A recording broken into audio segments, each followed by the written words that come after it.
照顾了娃娃，路上的小皮球，不来不打不游览，背着小扁担，带着一地满那小环岛。直到有一天，一群伐木工人来到森林，他们在寻找他们想要的木材。找着找着，有个工人看到第一棵树，便说：“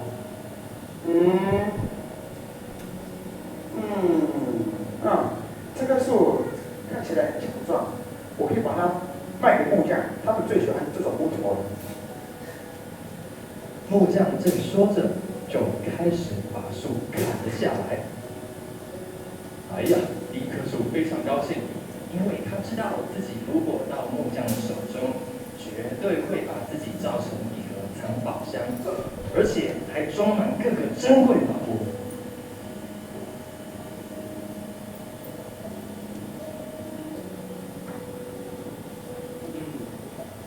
这棵树看起来也不错，应该可以把它卖给稻草人。我跟你们讲啊，稻草工人最喜欢这种树的。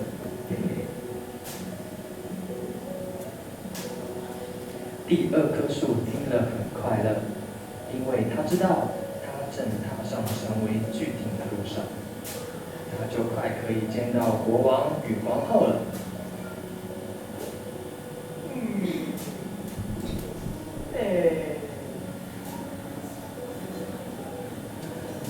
当木匠来到第三棵树前，一直的时候，树心里非常惊恐。如果木匠就这样把我砍了下来，那我想成为世界上最大、最值的树木的梦想不就没了吗？可以不要就把我这样砍下来吗？我并没有特别需要什么，所以我选这一棵。说着，木匠就把第三棵树砍了下来。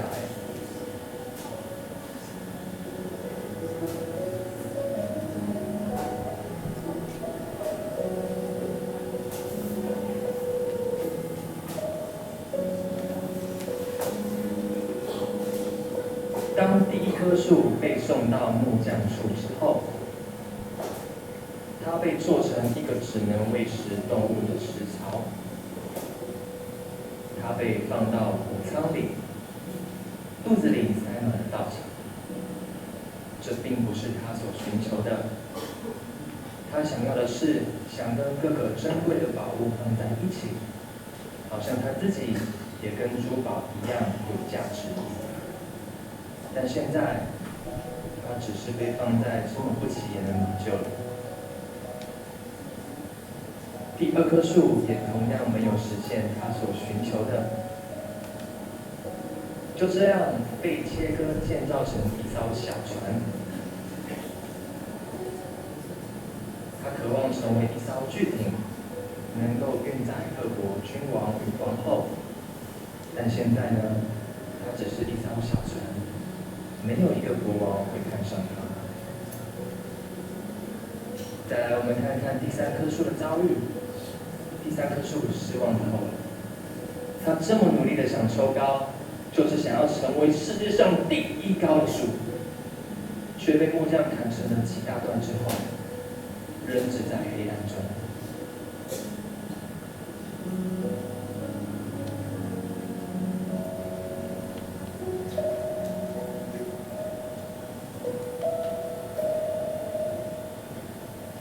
很多年过去了，这三棵树早已忘记自己当年所想要的梦想。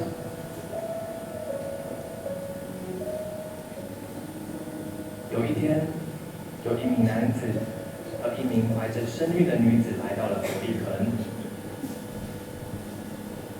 他们正在寻找可以休息的地方。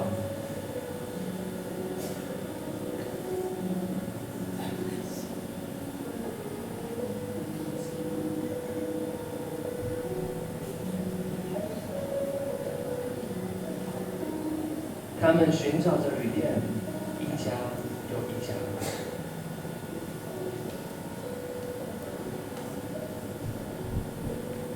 可惜，几乎每一家旅店都客满了。最后这家旅店是他们最后的希望。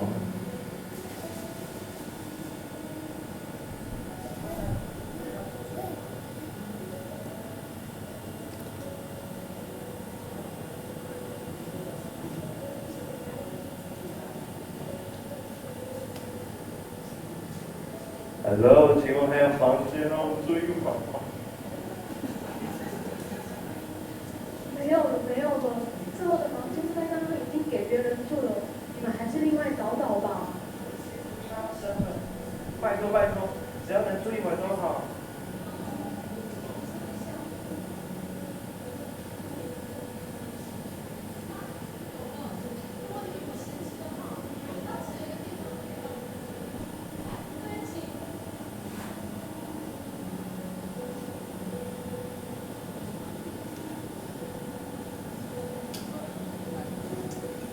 旅店老板娘非常的慷慨，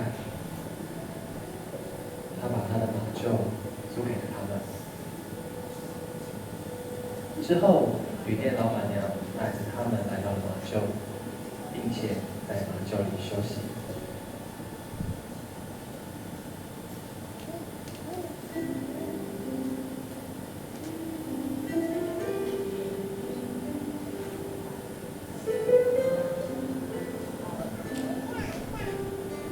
就在星空曼妙的夜晚，女子与马厩诞生了一名男婴，并且将婴孩放置在喂食槽中。而这个马厩里的喂食槽，就是用第一棵树塑造的。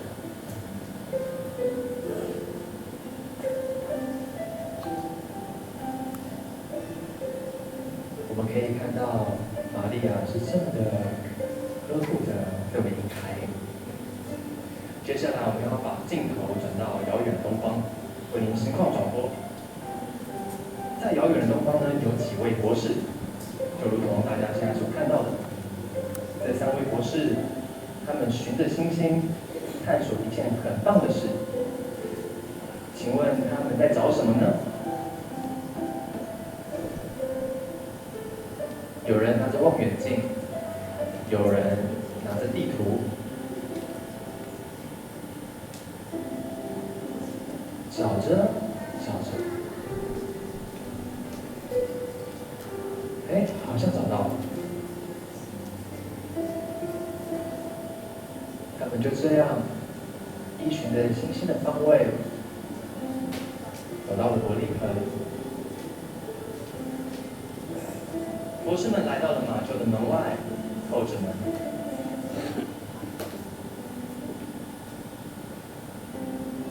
你们是？我们看见那颗星星，我们是来朝拜他的，你要去拜见他吧。请进，请进。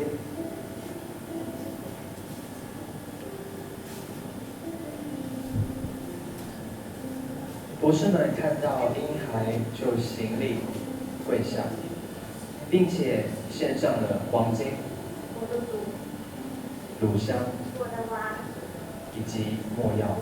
我的基督。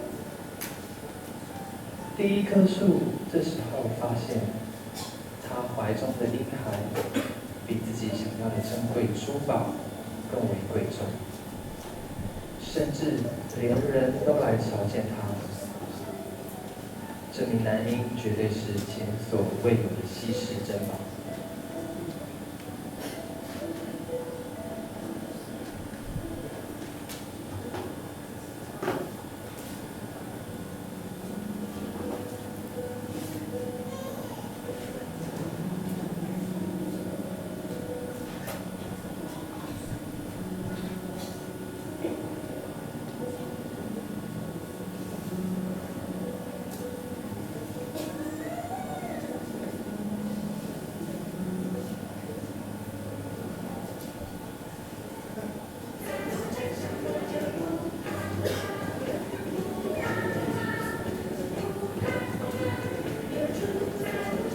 又过了数十年，有一群人拿着第2棵树来建造的渔船。这艘小船每天都会载着这些渔夫去撒网捕鱼，日复一日，年复一年。渔夫们开心的工作着。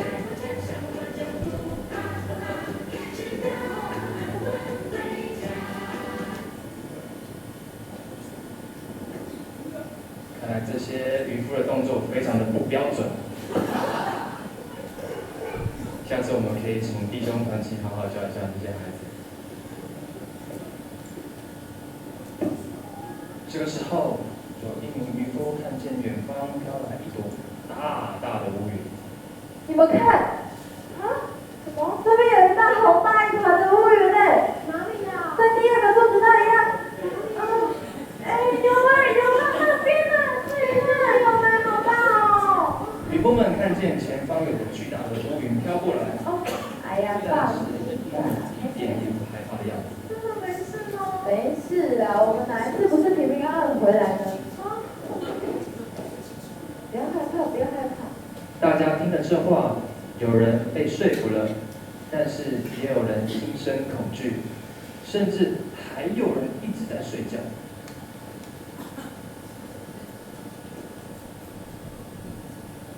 糟糕，这一次的风暴看起来和过去完全不一样。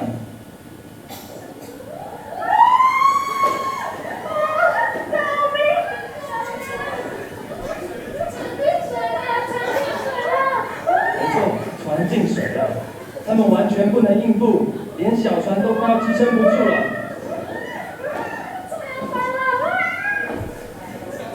渔夫们慌张地唤醒沉睡的男子。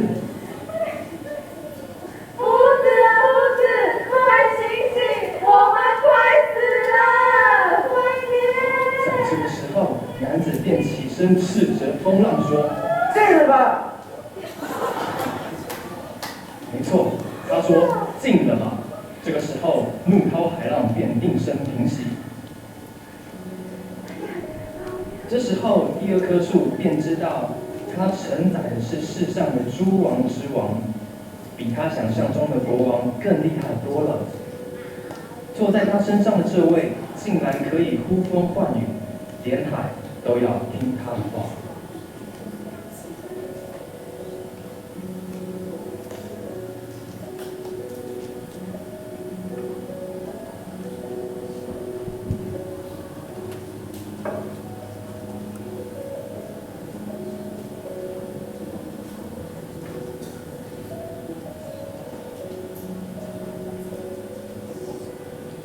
又过了数十年。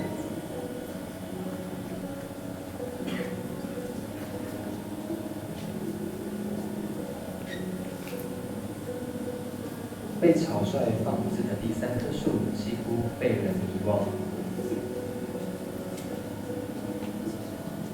第三棵树早就失望透了，一点也不期待自己。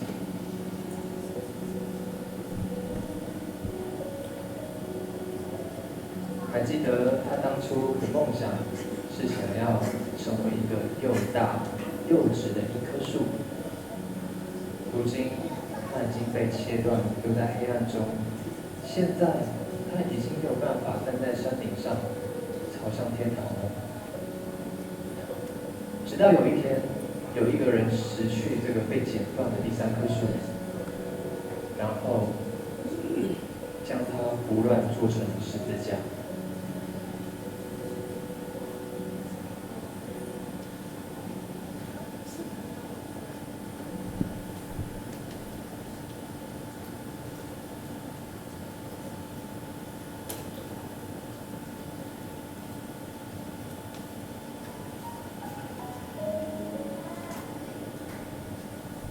他将十字架做好了之后，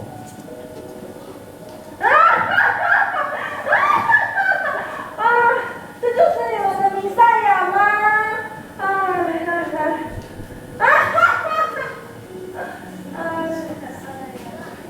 第三棵树被人背着走上街道，一路上人们嘲笑、嬉笑那位背十字架的人，就这样一直走到了山顶上。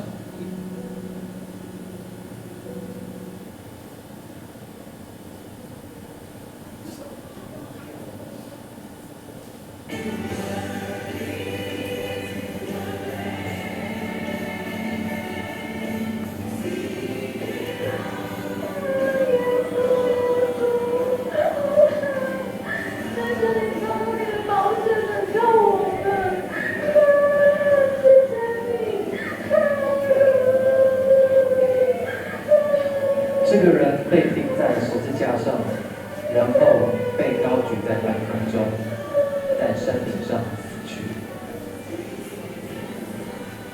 之后在第3天复活，众人因他的死得救赎。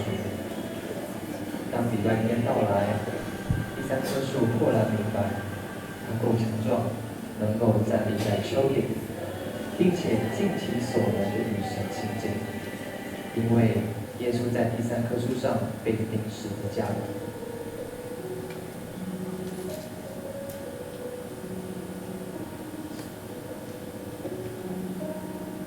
我们看了3棵树的故事，每一棵树都得到他们所期望的，不是吗？但是神给他们的方式，不是他们自己所想象到的。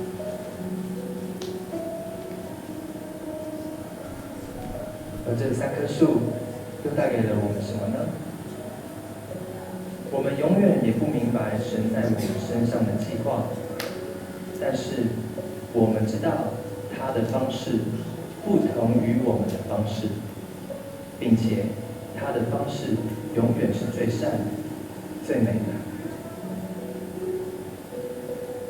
我们谢谢叶定带来的诗句。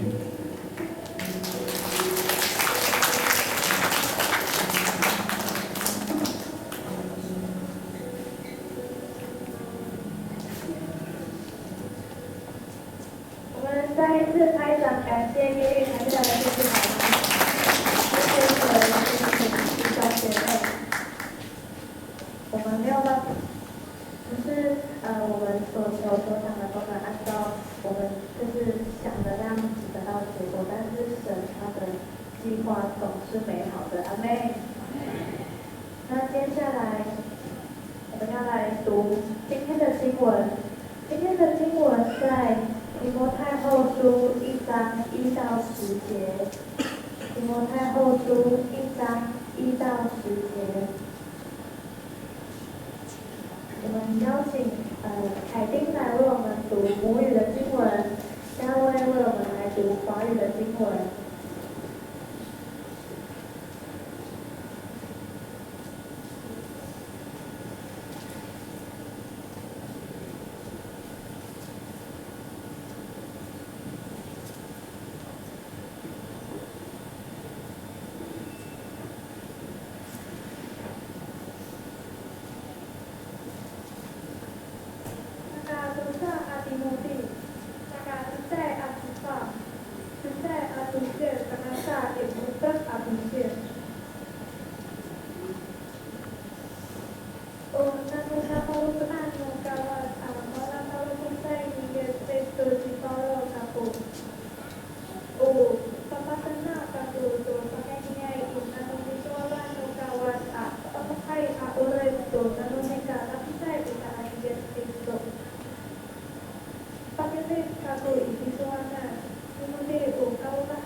Maria o titipas no mamu isu di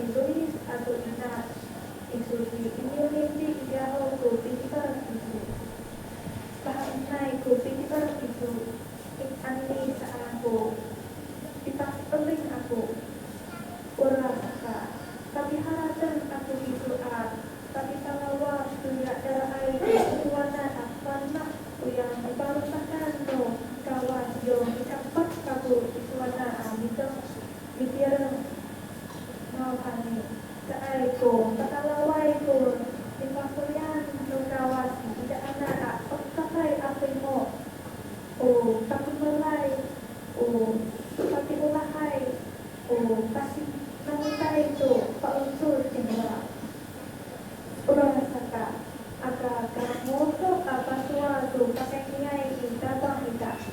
Ulu masaku akan moto tu pakainya jika lupa aku tu nanti kaya aku di Kristo. Kau lipat itu lain no kawan itu bila lepas kawanan bapak terus lipat tenang tu ayai rato.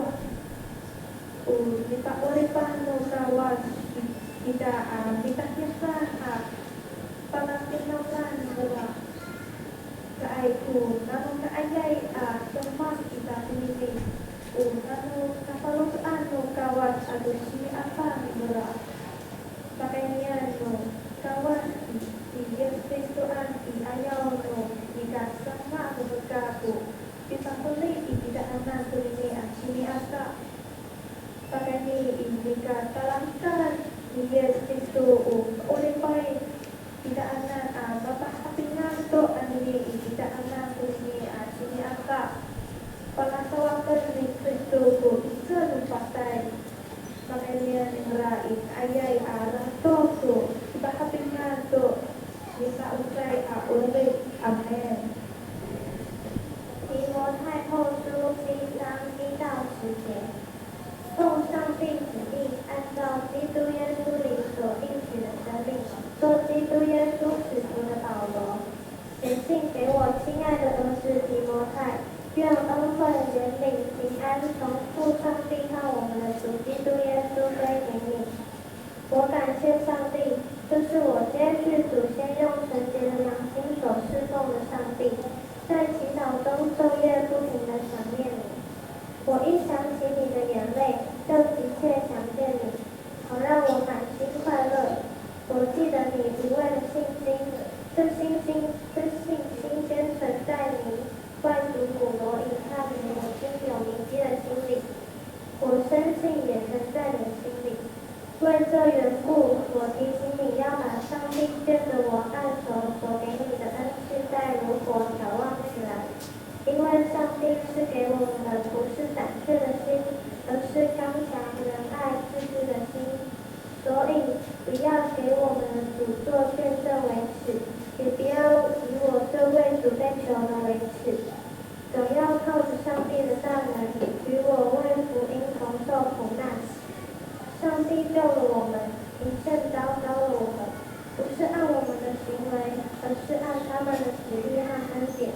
这恩典是万古之先，在基督耶稣里是给我们的。但如今借着我们的救主基督耶稣的显现已经表明出来，他把死废去，借着福音将不朽的生命彰显出来。阿们。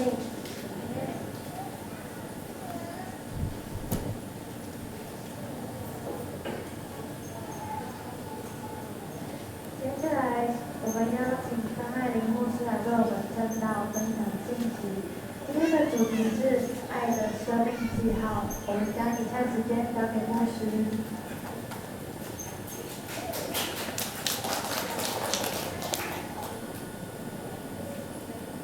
弟兄姐妹平安，来后，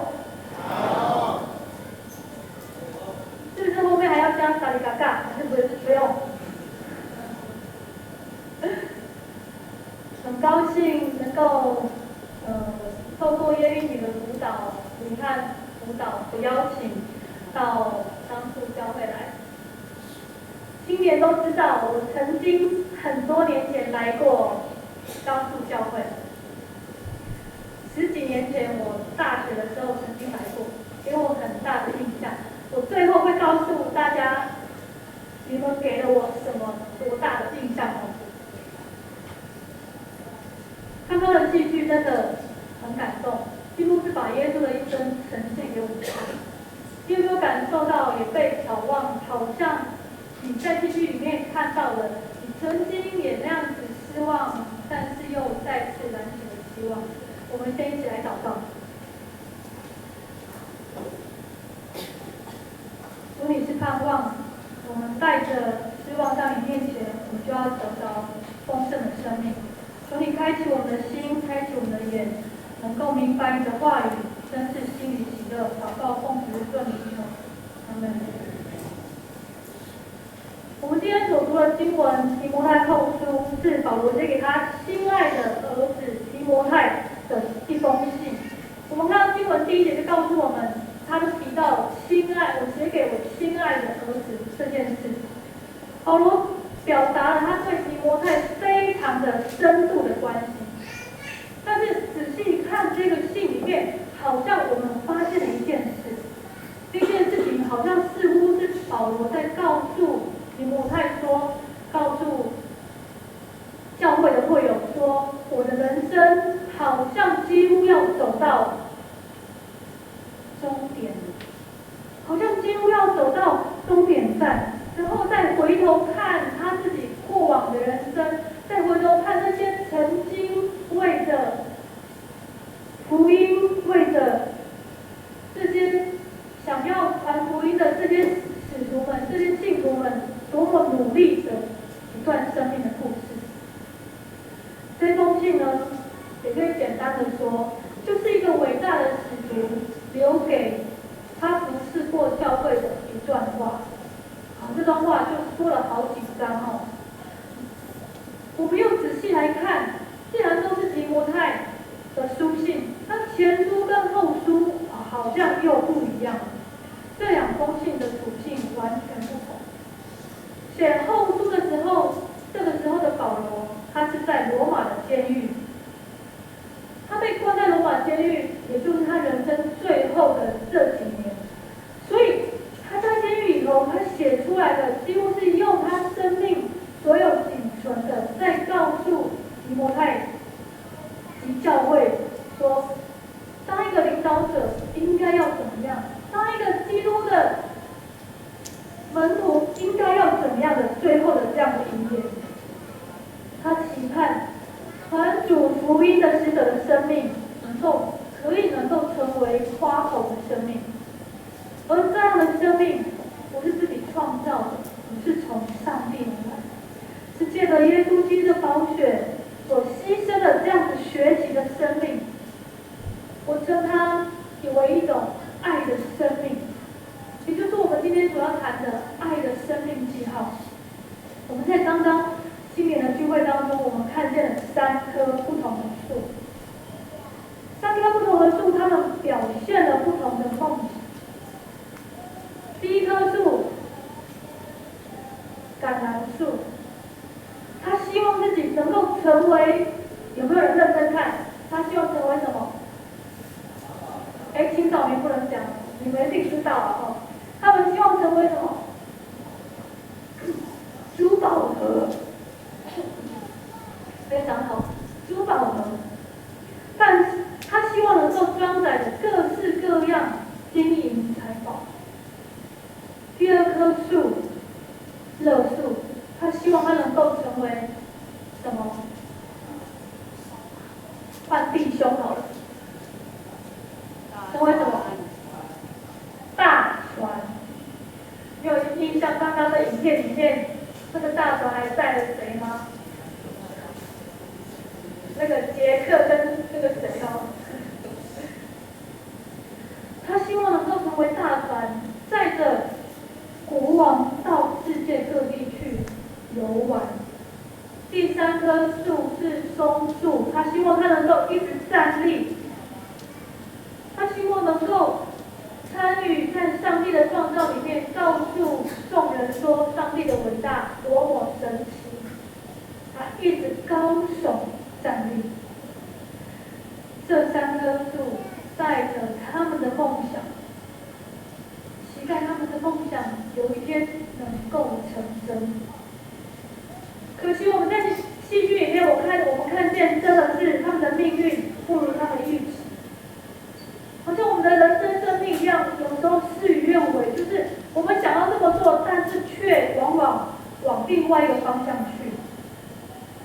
这3棵树不仅没有办法达成他们的梦想，甚至他们成了最无用的记号。我们可以说它成为最无用的记号吗？橄榄树成为马槽，它承载的是各式各样非常不好闻的饲料，而且还是动物的饲料。第2棵树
是爱的记号，爱的记号。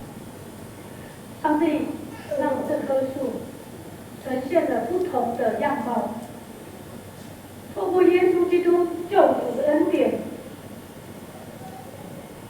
他们参与在耶稣基督救赎的计划当中。这3棵树成为器皿，这3棵树成为爱的记号。当耶稣基督在我们生命的时候，我们就不再是我，而是耶稣基督在我们的生命里头活着。我们是不是有这样的盼望说，因着耶稣，我们的生命与他人不同；因着耶稣的爱，使我们生命有真实活泼的盼望。我们看见一个非常大的对比跟差别，就是同样都是马槽、小渔船跟枯木，但是没有耶稣的生命没有盼望，是失望，是没有价值。但是有耶稣的生命是有希望。阿门语说，希望，哪里？是吗？我们念错。哪里？啊？哪来？我刚刚明明事先跟长老在练习的时候练习得很好，但是你知道吗？说到那个阿美语，是我觉得是所有语言里面最难的，因为它太多真的是那些意思。我记得我有个同学，他的名字叫皮奥，常常我念很久之后，他就说啊，你放弃，就叫皮烙就好了。但是我知道我念不标准，这是一个差距。希望，耶稣成为了我们的希望。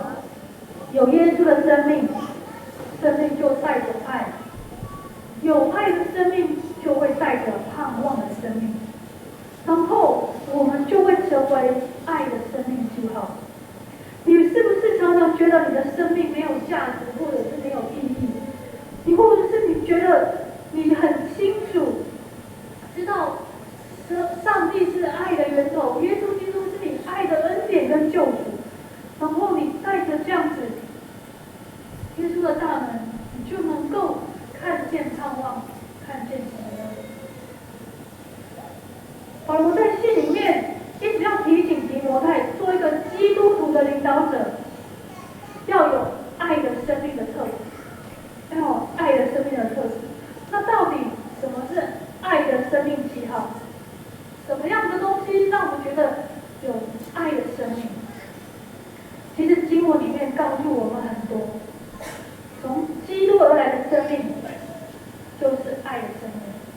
我们看见保罗一直不断的强调提摩太是个有信心表现的人，并且保罗在信里面告诉提摩太说，上帝所赏赐的恩赐要继续火热，而且要不胆怯，用刚强仁爱行走的心，成为上帝的功能，提醒我们信心、恩赐、爱的特质。到最后告诉我们要用我们自己成为见证，成为那呼召的工人。为什么保罗会提到提摩太有信心呢？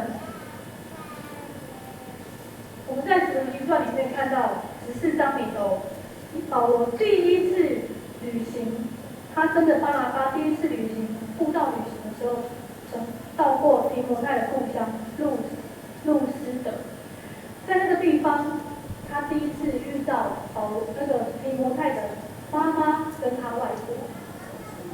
于是他的妈妈跟他的外婆在那里相信了福音，相信了耶稣。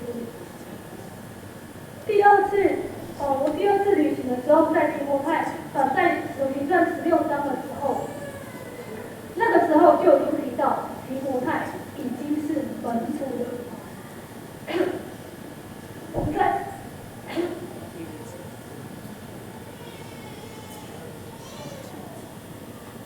我们在后书3章14章15节的时候，我们可以看见保罗不断的称赞提摩太，他说：“但你所学的、所信的，存在心里，因为你知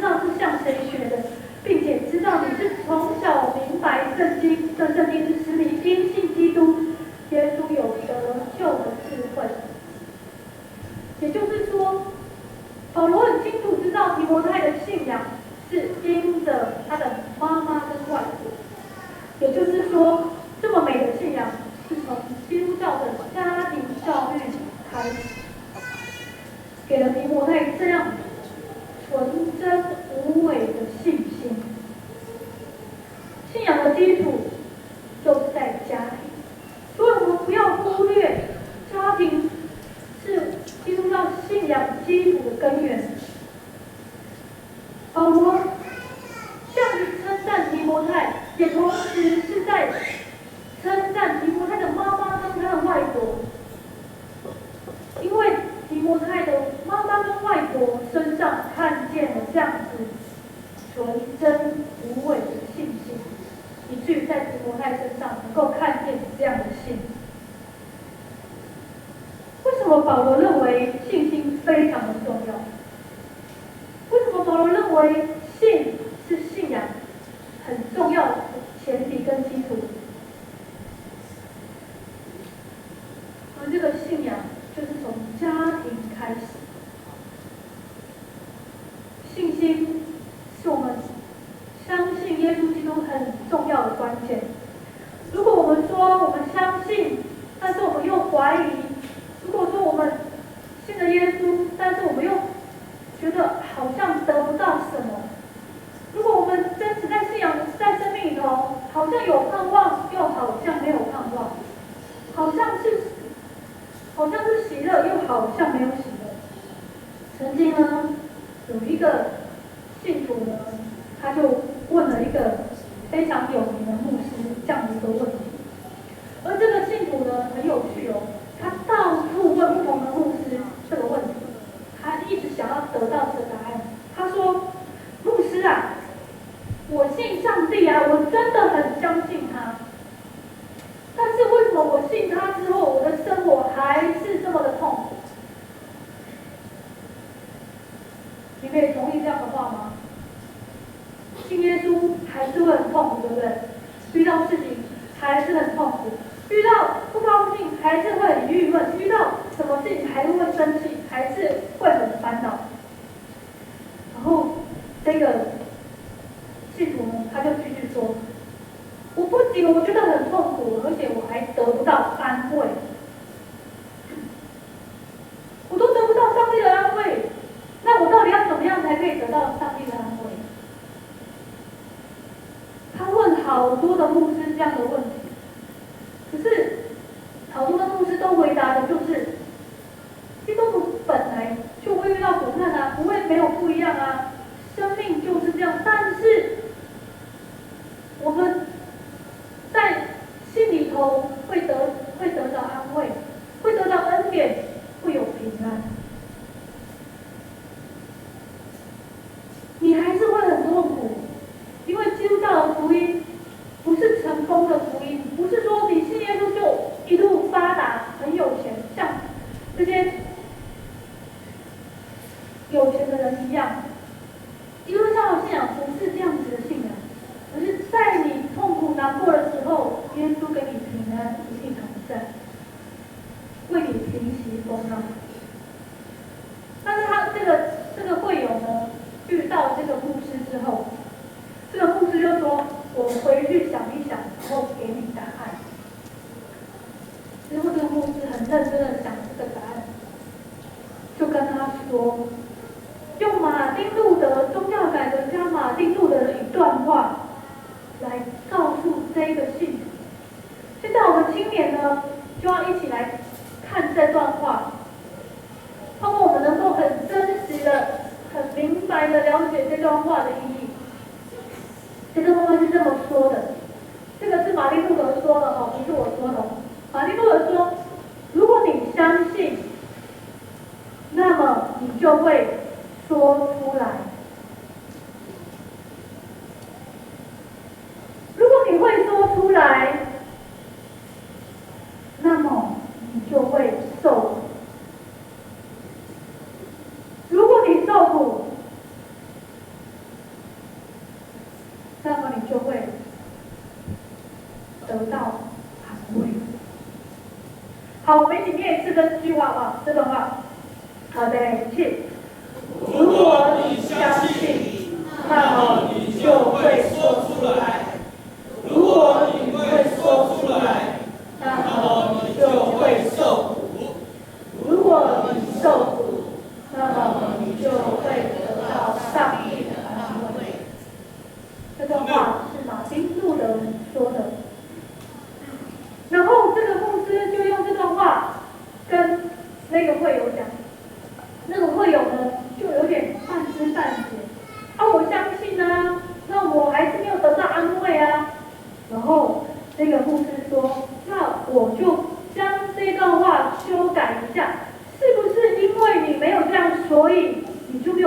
安慰呢？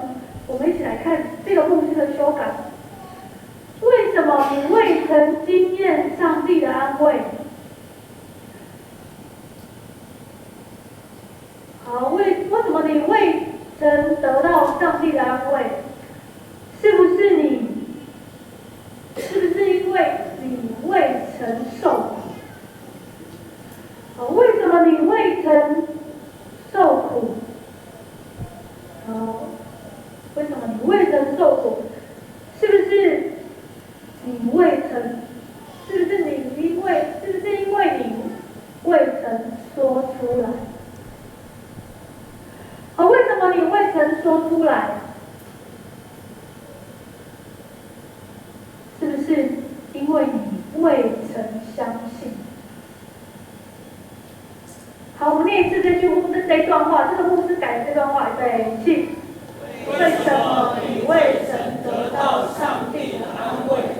是不是因为你未曾受苦？为什么你未曾受苦？是不是因为你未曾说出来？为什么你未曾说出来？是不是因为你未曾相信？好，我放胸前，快点，我很累。好，放胸前。想一想这两句话的不一样，是不是你有一种非常好像很扎心说，没有啦，我有相信啦，我有相信，但是你是不是没有把你所信的去说出来？当你愿意去说、去传、去为福音受苦的时候，你是不是就能感受到为福音受苦之后的安慰？这个牧师讲完这段话之后，这个会友就摸摸鼻子，他就走了，因为他一直在享受教会给予的好像非常好的信仰，好像很光鲜亮丽，来主日礼拜，好像很喜乐的信仰，就是他未曾去分享他所得到的爱跟恩典，他未曾去告诉别人福音如此的大，耶稣在你的生命如此的宝贵，即便在困苦的时候，他们能感受到那个丰盛的恩典在他的生命里。在生活里头，我们相信了，但是我们信的不够深，不够真实。我们要安静的想想我们跟上帝的关系，我们对他的信靠是在什么样的基础上？我们的信心是不是能够成为可以夸口的生命记号？像保罗所提，无畏的信，纯真的信。而这个信是能够抵挡试炼，能够参与在福音的工作里头，能够不断的为主做见证。我们再一次念一次马丁路德所说的这段话，盼望这段话能够成为我们的盼望。这边的不用只要这个马丁路德这一段就好。好，预备起。如果你相信，那么你就会说出来。如果你会说出来，那么你就会受苦。如果你受苦，那么你就会得到上帝的安慰。谢谢，谢谢我们的青年，他们很用心的把重要的都变大又变红色。相信，说出来受苦，然后得安慰。这是马丁路德当时候在那个处境里头所说，要怎么样成为上帝的工人跟福音。然后接着我们看经文，接着提摩太接着告诉一书6章1章6节，保罗在提醒提摩太，为所提醒你，使你将神的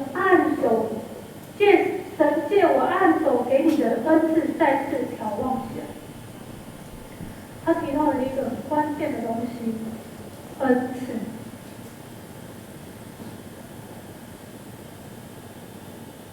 在我们相信之后，我们要传福音之后，我们就要带着那个上帝给我们的恩赐来服侍。我们每个人的恩赐不同，我们不要想象恩赐只是方言祷告，没有，不是。恩赐的形式太多种。恩赐有可能是你很会煮菜，恩赐有可能是你很会为人祷告，恩赐有可能是你很会教育，恩赐很可能你会领人信主，你可能会打扫，你可能很会工作，你可能很会任何在你身上你可以发掘到你的恩赐是什么。然后提摩太的恩赐是什么呢？提摩太前书4章12节说：“不要叫人小看你年轻，总要在言语、行为、爱心、信心、清洁上做信徒的榜样。”哇，这样的恩赐非常困难哎！言语、行为、爱心、信心、清洁上，都做众人的榜样。不要轻忽我们自己所得到的恩赐，这是保罗告诉我们的。而且我们要殷勤去做，因为当你越是将你的恩赐展现出来，你的恩赐就会如经文所说的如火眺望。而当你把你的恩赐摆在一旁的时候，上帝就要收回你那个恩赐。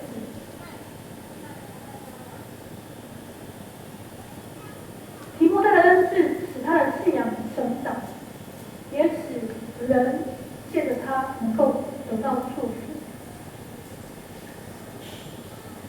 言语、行为、信心、爱心、清洁上做信徒的榜样，然后他就在这上面去呈现他自己的爱的生命。接着在第7节的时候，保罗继续说，上帝所赐的有4种特质。这4种特质呢，是在宣扬上帝福音上面能够使你更有智慧。这4种是什么？有没有谁可以告诉我？哪4种？1章7节。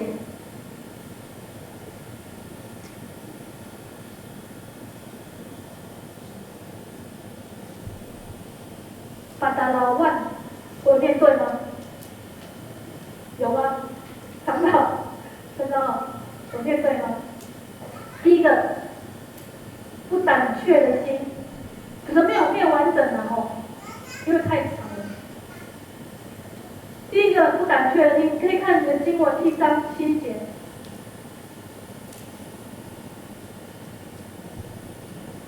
上帝所赐给我们的灵是不胆怯的心，不是胆怯的心，这是第一个。也就是不胆怯的心，也就是说我们要有十足的勇气啊！做任何事情，不要先将害怕放在心上。如果这样子还没有做，我们就先被自己的害怕吓死。对传好消息的一个基督徒来说，不胆怯的心，有勇气，这是第一要务。为什么？举一个最简单的例子，曾经我们带一群青年去我们周报里面都讲更新嘛，拿更新去外大要发更新，然后去分享。然后呢，就有比较大的哥哥姐姐就会说啊，你先去，你先去，怎么了？因为他们害羞、害怕。然后反而呢，那个比较小的小孩呢，就一句话都没说，就默默的就拿去发他的更新哦，然后就跟他说：“你好，这个要给你看。”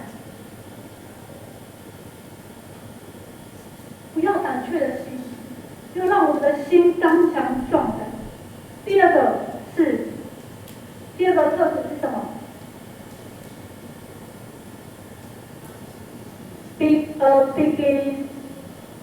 ？begin polite 是吗？会念，因为你们不理我，我只好念让你们听不懂啊。第二个刚强，也就是说要有力气啊、力量、能力。如果你跳阿美族的舞蹈的时候，尤其是男生的动作，某一些要跨那个什么弓箭步的时候，是不是说要很有力，对不对？那种，如果你不够有力，就会软塌塌的。圣灵给我们的恩赐告诉我们，我们能够刚强，而这个刚强是耶稣为我们同在，圣灵与我们同在，使我们能够勇敢向前。第三个是什么？仁爱，怎么念？我又要来念错了，这样子。巴比欧拉害，是这样吗？哎，我刚刚在下面明明真的念得很好呢。仁爱这个特质很重要。我们说我们要冲啊，要往前，我们要去传福音。可是如果我们所传的福音没有爱，那是什么？那只不过是在执行某一件事情而已。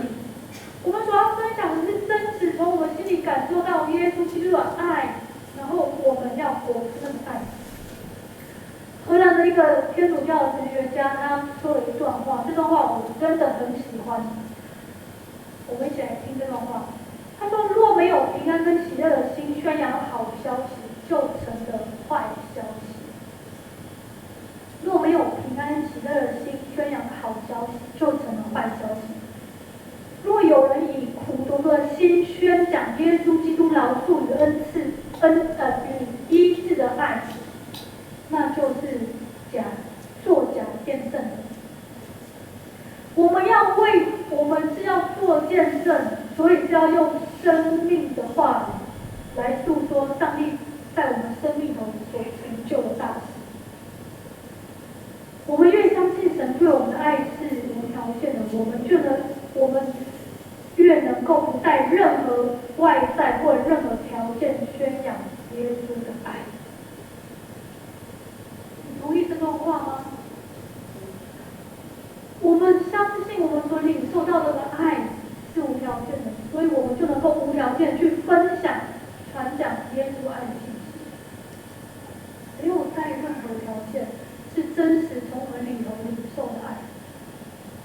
我们去传福音不会因为说啊，你先给我100块，然后我传福音。我知道实际好像是这样，你必须要奉献到某个程度，然后缴多少会费之后，你才可能可以得到某一些资助。但是我们在基督里头的爱不是这样。第4个特质是把心拿手带，把它好，非常的好，就是谨守的心，自是。在希腊文原文里头，这句话呢不能直接，是很难直接翻译出来，因为它很多层的意思。其中的意思有是己、守己，然后其中也有是圣者中的圣者，然后也有意思是面对惊惶或者是面对激动的时候可以控制自己。那如果我们采取后面我刚刚最后说的这个意思的时候，那也就是说，上帝是我们能够自我控制，能够克制自己，不随着世俗的潮流，或者是不跟随世俗的欲望。这一点真的非常的重要。如果我们因为传讲福音啊，有可能你真的越来越熟练之后，你带领人越多，信主，你的生命里头越来越多这种很好的见证的时候，你就会开始高举自己。哇，我好厉害哦！我这个礼拜又带一个人信主了，或者是说我这个礼拜我又禁食祷告了，我又不是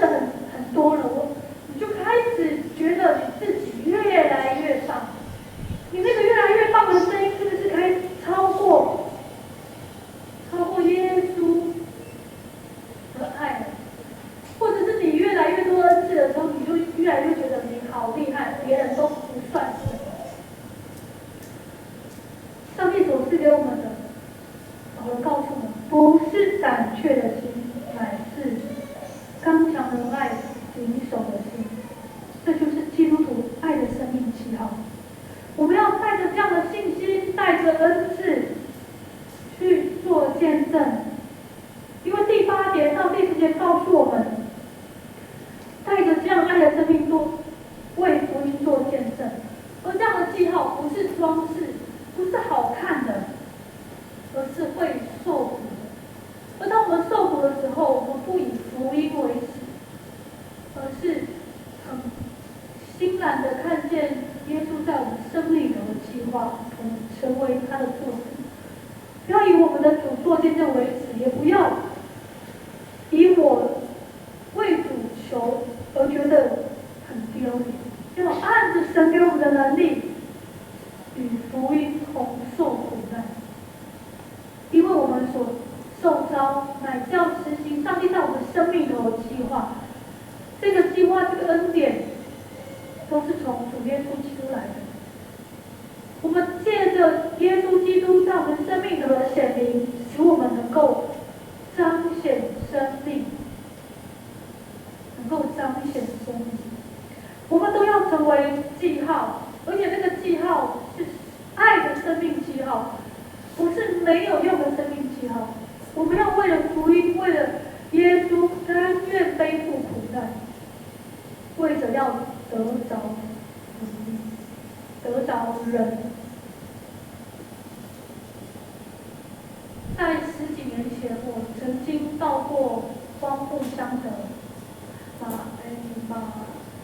太教会，非常大的一个圆顶的，多少人是从那边出来的？2个而已哦，还是人不敢举手？好，很多。对，那个时候我们实行一下，勇敢的举手，不胆怯的心来，从马太出来，请举手。好，很好。刚刚只有2个人，现在真的有100个了。100个是开玩笑。我第一次到那里的时候，是神学院的老师带着我们去那边做什么？去访问，去圣灵参访。为什么圣灵参访？我们去访问一些在前早期受过圣灵充满，他们经历怎么样经历圣灵充满，怎么样遇到苦难，怎么样在福音里头为主做见证的这些人。然后其中呢，那时候的牧师就是徐度牧师。那时候我第一次遇到他的时候，我真的很感动。徐度牧师在那间教会的服事，我不知道有没有人在你的生命头是一个美好的见证，然后你要以他为榜样，然后你要为着福音，然后继续来往前迈进。那个时候的徐度牧师就是我自己的一个很好的榜样。然后有一次，就是我说10几年前，我曾经到过当助教会。我那一次，有人认得我吗？我知道一定没有啊。10几年前哦，我那时候记得好深刻，因为呢，我们做完礼拜之后，你知道吗？做礼拜有多么的辛苦吗？因为都听不懂阿美语啊，然后好不容易做完2个小时之后，哇！我看到的是大餐哎，然后大餐是什么？你知道吗？全部都是野菜，然后从那个门口排野菜排到我们那个时候不是在这里，应该是在楼上，反正就是排一长排就对了。我印象好深刻，那是我第一次吃到阿美族的野菜。我那个时候就怎么没有肉啊？因为我很爱吃肉，怎么没有肉？但是不是重点。从10几年前，你们的招待成为了你们的见证，让我到现在一直印象深刻。没有人可以超越你们的野菜，你知道吗？如果我再次去阿美族的部落，再也没有人可以给给我像你们一样给我吃的那样。野菜可以是凉拌的，可以是炒的，还有个汤的，还有个轮胎，还有辣椒。不是吃的很重要，而是你们对我的款待成为了我的很大见证。你们永远不知道你们留下了什么给别人，但是我要告诉你们是，要时时刻刻去成为别人的柱子，因为你们所做的，可能留了10几年后，还有人会记得你们为别人所做的。就像今天我告诉你们10几年前为我所做的一样，我们要成为别人的见证。我们站在今天，台湾宣教今年一直不断的在办活动，在说宣教150周年。我有看到你们去参加，那个西美中会坐在那个讲台的左边的那个角落，对不对？我们在庆祝宣教150周年的时候，我们站在这个时间点，我们合起勇气，成为宣教的功能。我们承接过去宣教师所留下来的，我们承接长辈所留下来美好的信仰。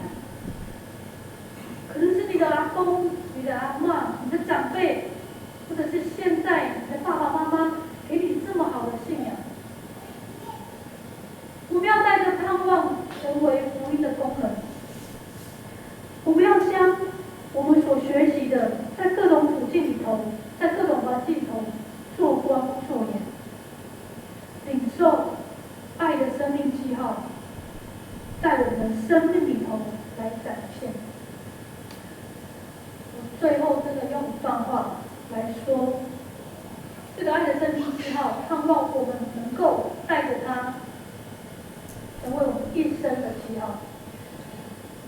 耶稣的一生见证天父的爱，他也呼召跟随他的，要奉他的名继续做那见证。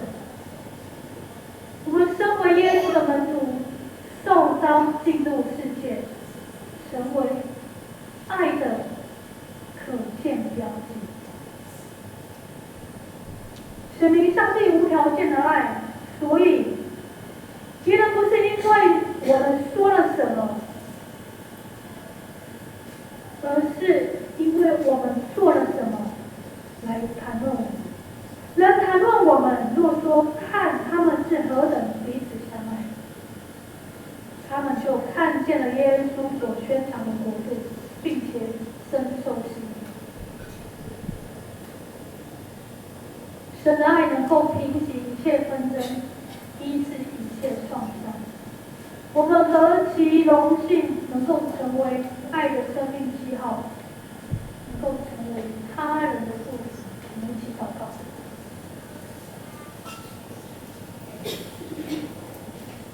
生命的主，我们的生命要为你而活，我们的生命要成为爱的生命记号。我们要面对挑战困境时，我们要活出盼望，活出生命的价值。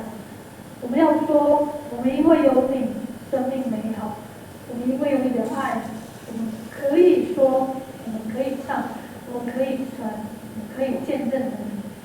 愿我们成为那记号，你天天激励我们，天天你的话语、你的恩典常与我们同在，使我们能够成为那个记号，成为他人的祝福。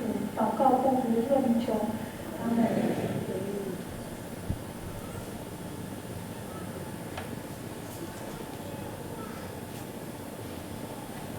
我们要来公祷。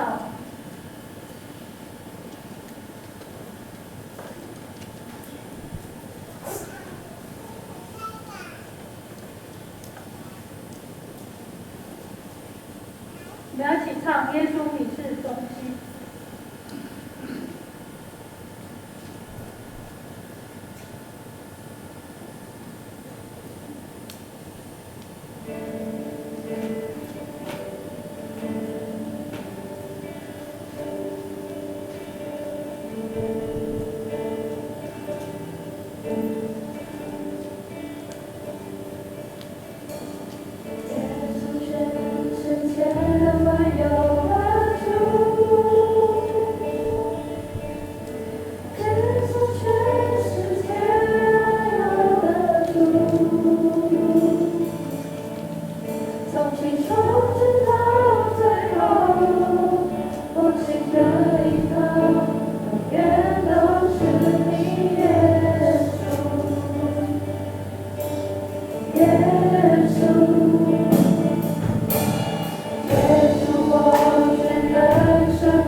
着，我们来为青年祷告。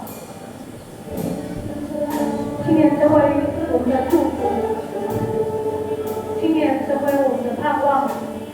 我们为我们家里头有青年的家庭来祷告，愿信仰扎实的在他们的生命中，愿他们的所行成为众人的祝福。我为青年的生命来祷告。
身体软弱的守望祷告，求上帝坚固他们的信心，有能力、有安慰来面对这样的难处。我们要为你所知道的弟兄姐妹，还需要祷告的，你成为他的代祷者，你成为他的守望者，我们一起来为这些人祷告。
再次感谢张爱玲牧师为我们带来这美好的信息，为我们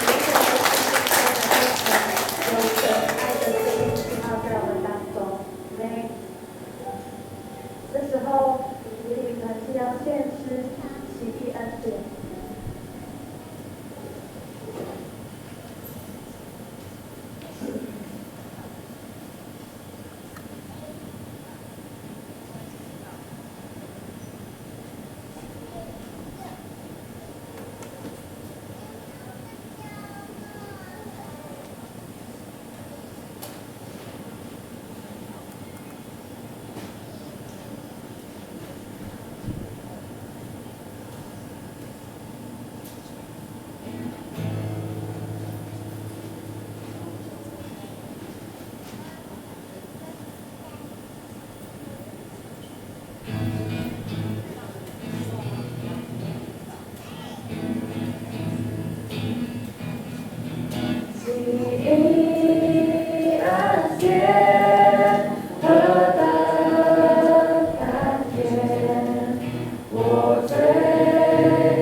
唱这首诗歌，主我献上生命给你。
主我献上生命。